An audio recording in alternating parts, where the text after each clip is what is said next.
गेला होता।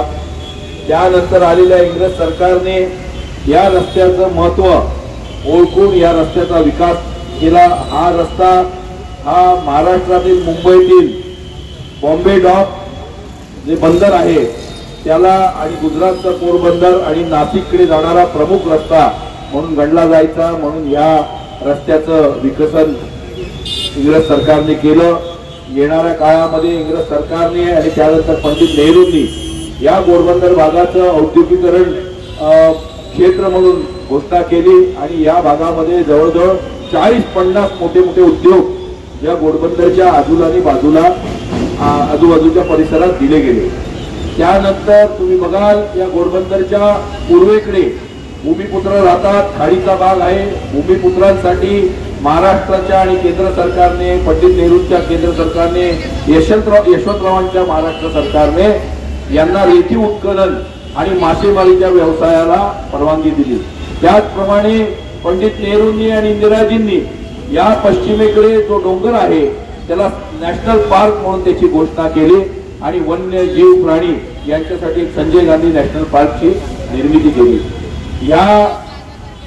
या गोष्टीला काही वर्ष गेल्यानंतर या भागाचं जे औद्योगिकीकरण आहे ते जोरात असताना त्यानंतर सरकारने या जागेचं आणि या भागाचं महत्त्व ओळखून I2R इंडस्ट्रीज टू रेसिडेन्शियल कारण का उद्योग आजारी पडायला लागले, या भागातली वर्दळ वाढायला लागली आणि उद्योगांना दुसरी जागा वाड्याला डी झोन करून इथल्या औद्योगिकरणाचं रहिवास रूपांतर करण्यात आलं, I2R करण्यात आलं आणि मग मोठ्या व्यावसायिकांनी इथल्या इमारती इथल्या जागा घेतल्या, कंपन्या विकत घेतल्या। त्याचबरोबर भूमिपुत्रांनी स्वतःची डेव्हलपमेंट सुरू केली, काही जमिनी या बिल्डरना दिला आणि आज तुम्ही बघाल तर लाखोच्या संख्येने या घोडबंदर भागाचा विकास आणि या घोडबंदर भागामध्ये जनता राहिली आहे। नवीन ठाणे म्हणजे बोरिवलीकडनं येणारं ठाणं, गुजरातकडनं येणारं ठाणं, नाशिककडनं येणारं ठाणं आणि ठाण्यातून येणारं ठाणं या घोडबंदर भागात विसावलेलं आहे।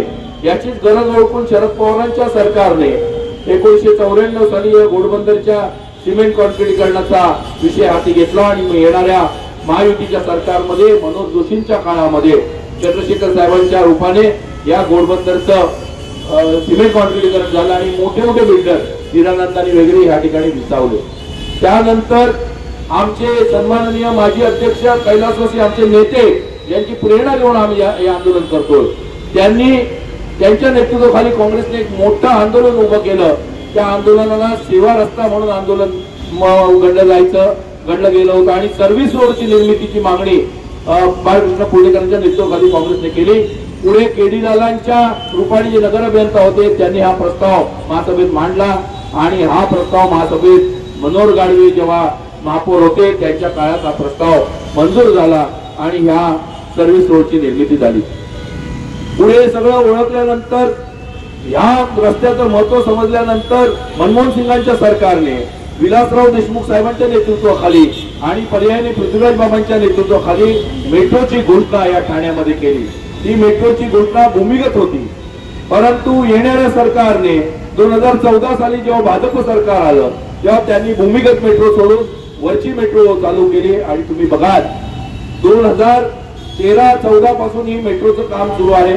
अद्याप मेट्रोचं काम पूर्णतः सोडाच अर्ध्यावरही आलेलं नाही। यांचं स्वतःचं कचखाऊ धोरण, या ठाणे महानगरपालिकेचं कचखाऊ धोरण, या ठाणे महानगरपालिकेचं असलेलं दुर्लक्ष आणि या सरकारने ठेकेदारांच्या मर्जीने केलेलं हे काम जे दिलं होतं ते पहिलं अनिल अंबानीला दिलं होतं।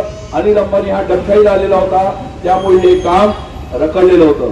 तुम्ही या कामाचं बघाल, ज्या वेळेस आर्य राजीवनी घोषणा केली होती की आनंदनगर चेक नाक्यापासून घोडबंदर पर्यंत ट्रॅक दिली जाईल, महासभेत घोषणा केली होती, त्यावेळेस याच प्रताप सरनाईकांनी जे इथले आमदार आहेत, मंत्री आहेत, ते म्हणाले होते मुंगेरी लाल के स्वप्ने, मुंगेरी लाल के स्वप्ने म्हणजे कधी न पूर्ण होणारी स्वप्ने। आमची आज ही घोषणा आहे, ही सुद्धा मुंगेरी लाल के स्वप्ने म्हणून याचा एक और एक बेहोश मारवाडी 2012 पासून हे 4 वेळा आमदार झाले, पालकमंत्री झाले, मुख्यमंत्री झाले, हे मेट्रो काय पूर्ण करू शकले नाहीत। बिल्डर लोकांना हाताशी धरून बिल्डर लोकांचे फ्लॅट्स विकले जावे म्हणून फक्त मेट्रोच्या कलर मारून ठेवलेत, मेट्रोचे गर्डर्स नाहीत, मेट्रोचे पिलर्स नाहीत, मेट्रोची कारशेड नाही, मेट्रोचे रेल्वे स्टेशन नाहीत आणि लोक तात्काळ बसलेत. रस्त्यांची अवस्था बघा. या रस्त्यांसाठी मध्यंतरी मुख्यमंत्र्यांनी 6,000 7,500 कोटी ठाण्याला आणले, परंतु तुम्ही बघाल त्याच्यामध्ये टेंडर मध्ये भ्रष्टाचार झाला आणि माननीय सर्वोच्च न्यायालयाने यांचे टेंडर रद्द केले, L&T ला दिलं.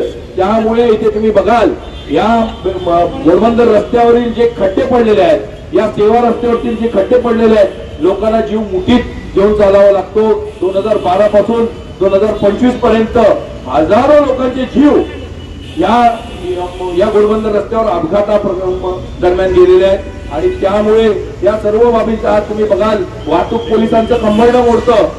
अवजड वाहनं या मेट्रो ह्या घोडबंदर रस्त्याला पर्यायी रस्ता केलेला नाही. अजून पुढचं पाऊल आम्ही रस्त्यावरती उतरणार. अधिवेशनाच्या काळामध्ये आम्ही आझाद मैदानावर जाऊन बसणार. वेळ पडल्यास आम्ही